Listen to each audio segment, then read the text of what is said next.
Hello बच्चों, let's read the question. Question says हमें given है if A and B are -2, -2 and B जो ये दिया हुआ है 2, -4 respectively. Find the coordinate of P such that A P equal to 3/7 A B and P जो है लाई कर रहा है कहाँ पे, on the segment A B. Solve करते हैं बच्चों क्वेश्चन को।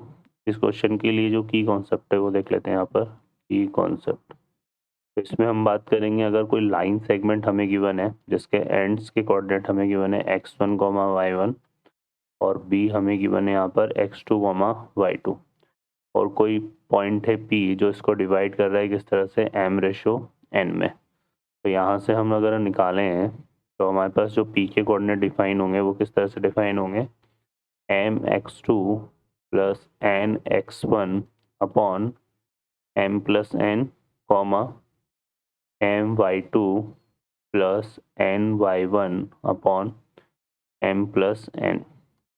ठीक है, ये चीज़ है, ये आ जाएगा हमारे पास। ये पी के कोऑर्डिनेट को डिफाइन करने का तरीका होगा। अब हम बात करें फर्दर, देखिए यहाँ से तो सॉल्व करते हैं क्वेश्चन को। इस क्वेश्चन में हमें क्या गिवन है, इस क्वेश्चन में देखिए हमें जो गिवन है वो एक सेगमेंट गिवन है इस तरह से। इसमें एक ही कोऑर्डिनेट हमारे पास क्या है, -2, -2 और जो b है इसके कोऑर्डिनेट हमारे पास है 2, -4। ठीक है, यहाँ पर हमने एक पॉइंट p फाइंड करना है, p के कोऑर्डिनेट फाइंड करने हैं जो कि इस सेगमेंट को डिवाइड कर रहा है किस तरह से, m यहाँ पे p को निकालना है। और इस p के रिगार्डिंग देखो हमें एक रिजल्ट दिया हुआ है, क्या दिया हुआ है, AP इक्वल टू 3/7 AB। अगर हम इसको लिखें तो क्या लिख सकते हैं, यहाँ से ये हो जाएगा 7AP इक्वल टू 3AB। अब इसको क्या लिख सकते हैं, 7AP इक्वल टू 3AB को हम दो पार्ट में तोड़ सकते हैं, AP plus BP, AP plus BP। तो ये 3AP उस तरफ जाएगा तो कितना जाएगा, 4AP आ जाएगा यहाँ से, और इक्वल टू कितना आएगा, 3BP आ जाएगा, है ना। तो यहाँ से अगर हम AP अपॉन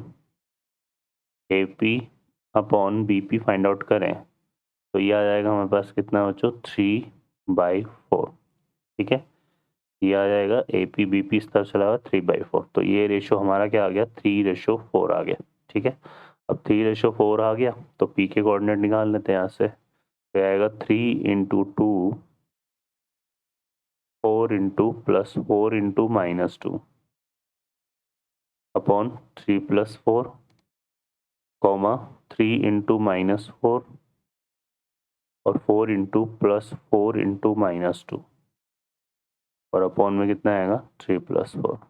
ठीक है, ये फार्मूला हमने अप्लाई कर दिया। अब इसको सिंप्लीफाई कर लेते हैं। तो 3 × 2 जा कितना हो गया, 6 और 4 × 2 जा हो गया -8, -8 + 6 हो गया -2 और ये आ जाएगा 7। ठीक है, ऐसे यहाँ पे सॉल्व कर लेते हैं।